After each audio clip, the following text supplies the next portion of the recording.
Should you buy Guardians of the Galaxy in 2022? I know it's only been 5 months, but you get the point.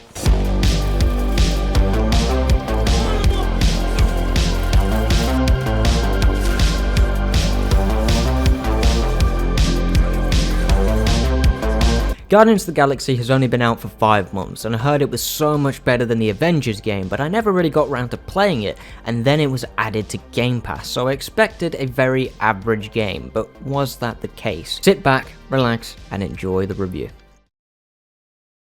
I booted up Guardians of the Galaxy and was immediately impressed by the presentation. Its licensed music blasting with all the Guardians in view was always a nice way to start the game anytime I booted it up. So from then on my expectations increased ever so slightly. 1 hour later, and I was sold on the foundation of the story and gameplay. You play as Star-Lord. Unfortunately, you don't get full control of all the Guardians, but you do have a bunch of options to control them, particularly in combat, but I will talk about that in a few minutes. Guardians of the Galaxy had everything stacked against it, and for a game like this to work, the characters have to be written well. So, were they written well? Each character gets their own little introduction, showing off their unique gameplay and personalities. Now, these characters are not based on the movies, far from it, and I think the game benefits from that choice. Each of them have their own flaws and skills necessary to make the Guardians work, as well as investing you into their stories. That being said, the story heavily focuses on Star-Lord, which is kind of predictable. It would have been nice to have a story less focused on Star-Lord, because the movies already did that with Guardians Volume 2, but I say this with no BS, this game did every single character better than the films. The film's version of these characters are just obsolete for me now. I loved every single one of them, most surprisingly Drax the Destroyer. I won't spoil anything, but man, they actually made Drax a character rather than making a character who goes, oh, that's funny because it makes no sense. Yeah, nah, it isn't taken seriously in the films, but here, there is a great balance, and I really like Drax in this game. It really surprised me. So, after you get introduced to these characters, you get the gameplay, and the gameplay is solid. It's nothing amazing, it's not an Avengers level threat, but it's a great foundation for a sequel. Like I mentioned, you only play as Star-Lord, who has his trusty pistols, as well as a few different unique abilities, but at a click of a button, you can access all of the abilities the other Guardians possesses. And there is some really badass abilities, especially from Rocket, which really helps to avoid the combat being stale, but it's not quite enough to get to the end of the game. There are 16 chapters, and by chapter 10 I kind of accepted that the combat has reached its natural conclusion, and I've really just wanted to complete the story until the final chapter when certain things start happening with the team, which was really cool to see, but I cannot spoil anything. So I did my thing for 8 chapters, and it was very slow. Guardians of the Galaxy has a very slow first half, which really surprised me.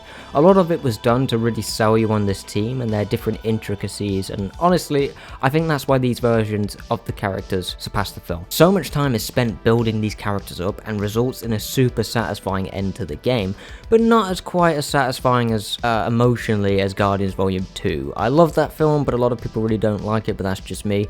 But the game, unfortunately, just slightly loses that emotional aspect of the ending. I don't know why it didn't work for me, but there were certain elements that did, but there are also elements that didn't, and I can't spoil any of it, but I think it will work generally for everyone, but it could have been better. It's really tough to speak on this game without spoiling anything, so I'll leave the story at that, unless I have to mention a part of it that won't be a massive spoiler.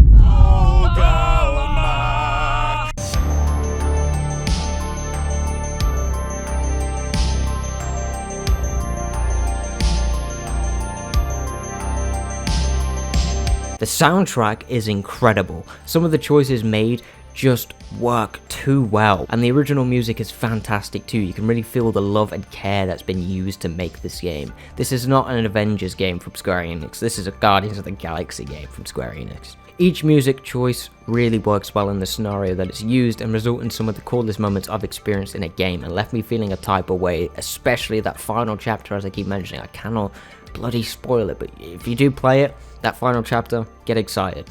There are some small issues here and there, and they're mainly nitpicks. For example, I did find the constant quips from the crew nice and, well, cool, but after a while they start repeating the same lines and it's just like, guys, I appreciate you trying to keep the vibe, but please shut up. But in the long run, it's not that bad, it's just slightly irritating. Bugs are still here 5 months later, but the amount I experienced was extremely minuscule and didn't bother me at all. Sure, there is some clipping and some of the set piece moments don't really flow as well as they should, especially since Guardians is clearly inspired by games like Uncharted, but once again, it's minuscule. Now, my biggest worry was the enemy variety, and I was pleasantly surprised how much variety is actually here. You have jello shapes, giant blue guys, little slug things, giant fucking dragons, wendigos, I think that's what they call them anyway, Nova Corps, and some space wizards. I can't spoil anything, but that's just some of the enemies you'll face, but there is plenty of variety. But the combat does come down to selectability, effective against said enemy, and shoot the flark out of them, and for me that really works. Now, I keep mentioning the movies because naturally this is where most people know the Guardians, and let me tell you, not only are the characters better, not only is the soundtrack on par or better than what we got in the films, but the world building in this game blows Marvel's attempt out of the fucking water. The amount of world building in this game is insane. You meet so many different characters with their own cultures and designs, architecture and vibes. It's insane. It shows how timid those films really were with its world building. And don't get me wrong, those films are great, but there is so much that hasn't been used in those films. And this game gets me more excited for where they're going with Guardians 3 with James Gunn. But at the same time, this one game, sure, it's way longer than the movies, I get that, but this one game has blown those two movies out of the water. They're just obsolete to me now. My favourite moment from the game is just this random out-of-the-blue conversation with some alien in a bar. Star-Lord is supposed to know this alien, and they just break into song.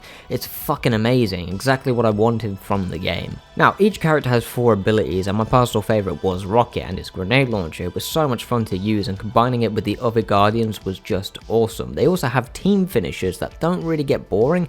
Every time it feels earned and feels like the building blocks of the team, like they're just constantly re-experiencing teaming up for the first time. It's a nice little addition that didn't necessarily need to be there. I haven't even mentioned the customization. You have a skill tree for your abilities, but you can also craft upgrades for Star-Lord, and you can collect costumes and collectibles that unlock new dialogue options for the Guardians. The costumes themselves, I didn't really rate most of them. I thought they were okay. Some were really cool, especially the Apocalypse outfits, but nothing quite as cool as Spider-Man PS4. And there is a lot less variety, mainly because it's multiple characters, but even still, it's just nice to have multiple costumes. I remember the days where these games had no alternative costumes whatsoever. It's great how far we've come. The biggest aspect of Guardians that will bring you to a satisfying conclusion is its charm. This whole game is just charm. There are so many elements that are kind of average, like the platforming. The platforming isn't particularly innovative. You can jump, you can dash, and then you can pull some rocks forward, and you can freeze water to make eyes and stuff like that. It's not particularly super interesting, but it's the charm that carries this game. Everything has love and care put into it, from its soundtrack, its story, its gameplay, and its world building. It's just charm. And while the ending didn't particularly work with me, there was one bit where the team, I can't spoil anything, but it's a good moment, but it's also kind of cringy. But because of the charm, it's a nice balance of cringe and cute, I guess you could say. And it kind of made me feel weird. It was just like, wow, this is really cool, but at the same time, it's really, why is the sound design all over the place? What's going on? You know what I mean? Well, you don't unless you've played the game. But other than that, I think Guardians is amazing. I think this is way, way, way better than the Avengers game, and it's unfortunate that this game came out after Avengers, because the stain that Avengers left on these Marvel properties that are not made by Insomniac is just outrageously stinky. You know what I mean? So if you get a chance to buy this game, please do. I think it's like £28 right now. It's on sale, and it's on Game Pass. It's a long game, but you'll enjoy it.